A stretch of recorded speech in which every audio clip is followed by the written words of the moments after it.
Okay जावा students, तो आज हम शुरू करने जा रहे हैं जावा का नेक्स्ट वीडियो। ये वीडियो थोड़ा लंबा होगा क्योंकि मैं आज सोच रहा हूँ कि टोकन्स को सारे यहीं पे ख़त्म कर दूँ, क्योंकि इसके बाद फिर हम प्रोग्रामिंग स्टार्ट करेंगे। तो टोकन्स क्या हैं? टोकन्स एक स्मॉलेस्ट इंडिविजुअल यूनिट है आपके प्रोग्राम की, जिसे आप चेंज नहीं कर सकते, या हम ये कहें कि ये बेसिक कैटेगराइजेशन है किसका, जो हम यहाँ पे बनाने जा रहे हैं अपने वीडियोज़।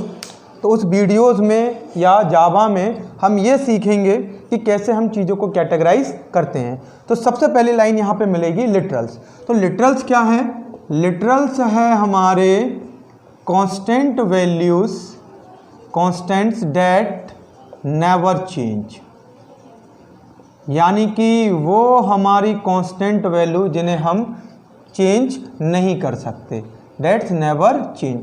इसमें कौन कौन से आएंगे? इसमें नंबर में आते हैं दो तरीके के, इंटीजर लिटरल और दूसरा फ्लोटिंग पॉइंट लिटरल, या इसको हम एक दूसरे नाम से भी जानते हैं रियल। ये होते क्या हैं, इनको डिस्कस कर लें।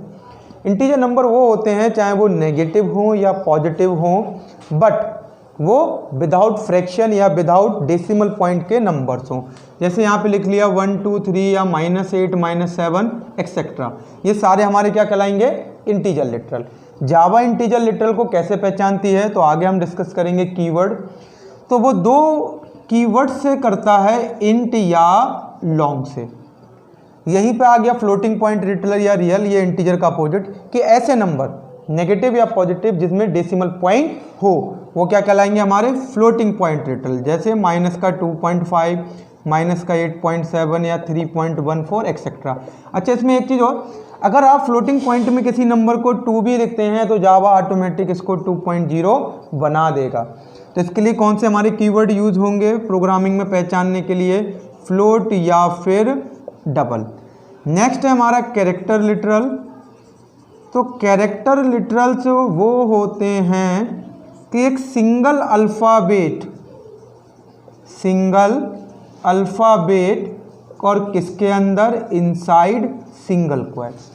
जब भी किसी अल्फ़ाबेट्स को हम एक सिंगल क्वोट्स में या इन्वर्टेड सिंगल में लिखेंगे तो वो क्या बन जाएगा? हमारा कैरेक्टर। जैसे ए बी। अच्छा, यहाँ पर आप नंबर भी लिख देंगे तो भी वो एक कैरेक्टर की तरह काउंट होगा। कैरेक्टर मीन्स अब हम उसकी आस्काई पे बात करेंगे। आस्काई क्या है वो हम आगे डिस्कस करेंगे। तो इस तरीके से ये क्या हो गया हमारे कैरेक्टर लिटरल्स। ऐसे ही नेक्स्ट है हमारा, जहाँ कैरेक्टर लिटरल को जावा में हमारा कीवर्ड है कैर, CHAR कैर, इससे हम इसे पहचानते हैं या जावा इसे पहचानती है। नेक्स्ट है स्ट्रिंग लिटरल। तो स्ट्रिंग क्या है पहले वो समझ लें। स्ट्रिंग है एक ग्रुप ऑफ अल्फ़ाबेट्स, यानी जब एक से ज़्यादा अल्फ़ाबेट्स हमारे हों और वो किसके अंदर हों? डबल क्वोट्स के अंदर।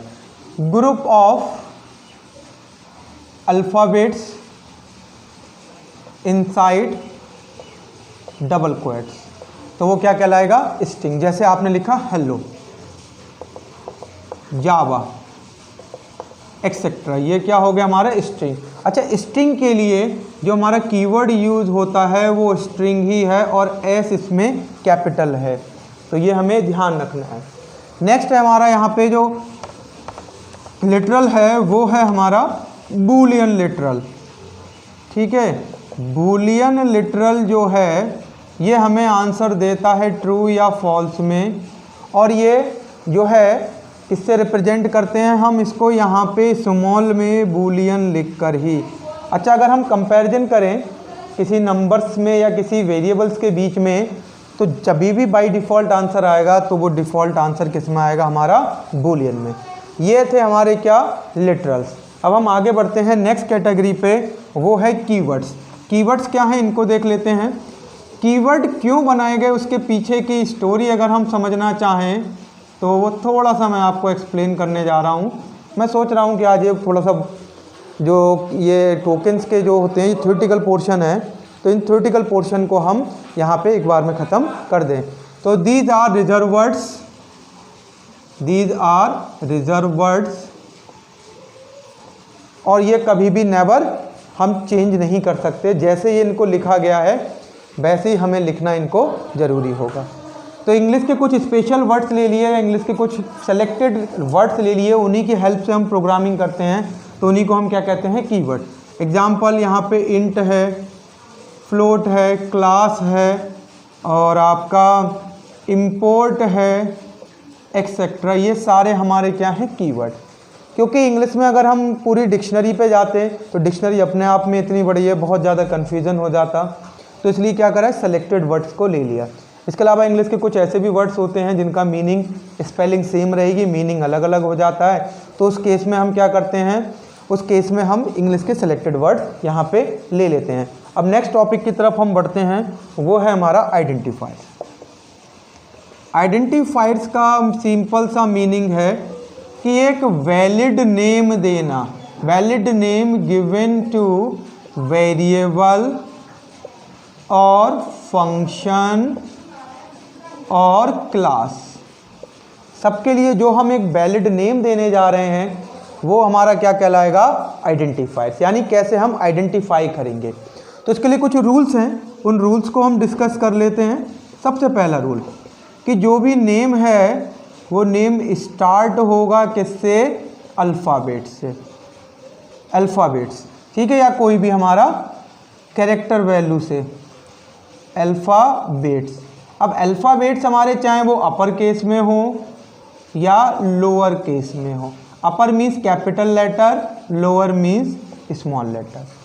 दूसरा rule, it never be a keyword, it never be a keyword, ये कोई भी कीवर्ड नहीं होना चाहिए वरना गलत हो जाएगा। जैसे मैंने लिखा इंट में लिख दिया मैंने फ्लोट इक्वल टू 10, तो ये लाइन मेरी गलत हो गई। क्यों? क्योंकि इंट भी एक कीवर्ड है, फ्लोट भी एक कीवर्ड है, तो ये लाइन गलत हो गई। हाँ, इसको मैं ऐसे लिख सकता हूँ, फ्लोट का एफ कैपिटल अगर मैं कर दूँ तो ये लाइन वैलिड हो जाएगी। क्यों? क्योंकि फ्लोट स्मॉल लेटर में हमारा कीवर्ड है, कैपिटल लेटर में नहीं है। इसके अलावा तीसरा रूल है कि ओनली अंडर स्कोर का साइन, सिर्फ अंडर स्कोर का साइन अलाउ है, बाकी कोई भी हमारा स्पेशल सिंबल अलाउ नहीं है। जैसे एग्जांपल मैंने लिखा कि int A underscore B equal to 10, ये लाइन वैलिड हो जाएगी। इसके अलावा अगर मैं ऐसे लिखने जाता हूँ A has B equal to 20, तो ये लाइन गलत हो जाएगी। तो ये हमारे आइडेंटिफायर्स हो गए जो कि एक वैलिड नेम देना। इसके बाद हमारा नेक्स्ट टॉपिक है, अब ये इम्पॉर्टेंट है। अच्छा, उससे पहले एक छोटा सा टॉपिक है, इसे भी हम डिस्कस कर लेते हैं, फिर हम मूव करेंगे ऑपरेटर्स की तरफ। ऑपरेटर्स बहुत इंपॉर्टेंट हैं, तो इसको हम डिटेल में पढ़ेंगे। सेपरेटर्स या पंक्चुएटर्स क्या हैं, जैसे कि हमें इनके नाम से ही पता लग रहा है कि वो स्पेशल सिंबल जो हमारी प्रोग्रामिंग में वैल्यूज़ को सेपरेट करने के लिए या इनको चेंज करने के लिए यूज़ होते हैं। कौन कौन से हैं? कर्ली ब्रेसेस, सर्कुलर ब्रैकेट, और ये हमारी स्क्वायर ब्रैकेट या कॉमा, सेमीकोलन, डॉट, एक्सेट्रा। ये किस कैटेगरी में आएंगे? हमारे सेपरेटर या पंक्चुएटर की तरफ। तो जावा उन लिटरल्स को कैसे समझती है, तो इसके लिए हमारा जो बनाया गया या समझने के लिए कि वैल्यूज़ कैसे कैसे डिफ़ाइन होंगी, वेरिएबल्स को हम कैसे चेक करेंगे, तो उसके लिए हमने बनाया डेटा टाइप। डेटा टाइप दो तरीके से डिवाइडेड है, प्रिमिटिव, नॉन प्रिमिटिव।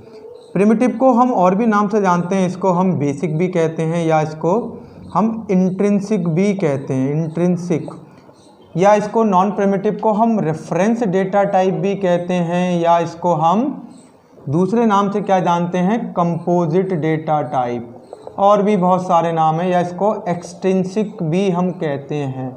तो ये सब इसी के ही दूसरे नाम हैं। अब इनको बेसिक समझते हैं। प्रिमिटिव का मतलब क्या है? प्रिमिटिव का मतलब ओल्ड, पुराना। नॉन प्रिमिटिव जो पुराना नहीं है। मीन्स अगर यहाँ पे इसको लिंक करें तो इसका मतलब ये है कि ऐसे डेटा टाइप जिनका एक पर्टिकुलर फिक्स साइज है, यानी जावा के अंदर जिनको हम ये कह सकते हैं कि एक उनकी लिमिट है वेरिएबल को स्टोर करने की, तो वो कौन से डेटा टाइप कहलाएंगे? हमारे प्रिमिटिव। जिनकी लिमिट नहीं है, ठीक है, या जिनका कोई फिक्स साइज नहीं है, वो क्या कहलाते हैं? हमारे नॉन प्रिमिटिव। नॉन प्रिमिटिव में तीन हैं, क्लासेस, अरे, इंटरफेस। तो हम अरे पढ़ेंगे, क्लासेस पढ़ेंगे और इंटरफेस पढ़ेंगे, वो हम आगे पढ़ेंगे। अभी हम यहाँ समझ लेते हैं। अब प्रिमिटिव में भी फिर से दो कैटेगरी हैं, numeric and non numeric. Numeric mean जिसमें नंबर आते हैं। तो यहाँ पे दो हैं, इंटीजर, फ्लोटिंग पॉइंट। इंटीजर में हमारे इसको दो कीवर्ड से हम पहचानते हैं, इंट एंड लॉन्ग। यहाँ पे फ्लोट एंड डबल। अच्छा, साइज की बात करें तो इंट का साइज होता है 32 बिट, इसका साइज 64 बिट लॉन्ग का। ऐसे ही डबल का भी 64 बिट और फ्लोट का भी 32 बिट। जो हमारा कैरेक्टर है इसका साइज होता है 16 बिट और बूलियन है इसका होता है 8 बिट। ये बिट का मतलब क्या है? बिट हमारी डिनोट करती है बाइनरी डिजिट, बाइनरी डिजिट। इसको अगर हम समझें तो ये है कि अगर हम कोई नंबर लें और उसका जब हम निकालने जाएंगे क्या बाइनरी, तो वो जो उसका आंसर आएगा वो कहलाएगा बिट। जैसे एग्जांपल कि मान लीजिए कि 8 है, 8 क्या है? हमारा एक डेसिमल नंबर है, यानी कि हम इसे समझते हैं, मगर कंप्यूटर तो 8 समझेगा नहीं। कंप्यूटर कैसे समझेगा? बाइनरी में। तो हम बाइनरी कैसे निकालते हैं? किसी भी नंबर को 2 से डिवाइड करते रहो और उसका रिमाइंडर लिखते जाओ। यहाँ रिमाइंडर क्या बचा? 0, अगेन 2 से डिवाइड 2, फिर से रिमाइंडर क्या बचा? 0, फिर 2 से डिवाइड करेंगे तो यहाँ 1 और रिमाइंडर क्या बचा? 0। तो यहाँ अगर हम पीछे से लिखें तो 1 0 0 0, ये हमारा क्या आ गया? रिमाइंडर। तो ये रिमाइंडर क्या है? सॉरी, ये आ गया हमारा यहाँ पे जो ये आया, तो ये आई हमारी बाइनरी नंबर, यानी कि 8 जो डेसिमल नंबर था, डेसिमल नंबर को बेस 10 से डिनोट करते हैं और इसको बेस 2 से। तो ये क्या आया? इसका बाइनरी। अब बिट क्या है ये समझिए। इस नंबर में कितनी डिजिट है? सिंगल डिजिट, यानी कि 1। अब इसमें देखें तो इस नंबर में कितनी है? 4 डिजिट। तो ये जो बाइनरी की डिजिट बनी यानी 4, इसी को हम कहते हैं बिट। यानी कि ये जो बाइनरी में बनेगा वो 4 बिट का हो गया। तो यहाँ साइज कहने से मतलब ये हो गया कि इंट का 32 बिट है। इसका मतलब कि इंटीजर में हम इतना बड़ा नंबर स्टोर कर सकते हैं कि जब उसका बाइनरी हम कन्वर्ट करने जाएं तो वो अप टू बाइनरी में 32 डिजिट तक का बन जाए। तो ये हमारा क्या है? Data type. मुझे लगता है कि अब आप यहाँ पे समझ गए होंगे।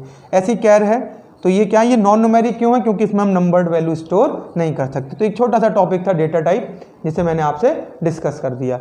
बाकी का हम बाद में डिस्कस करेंगे।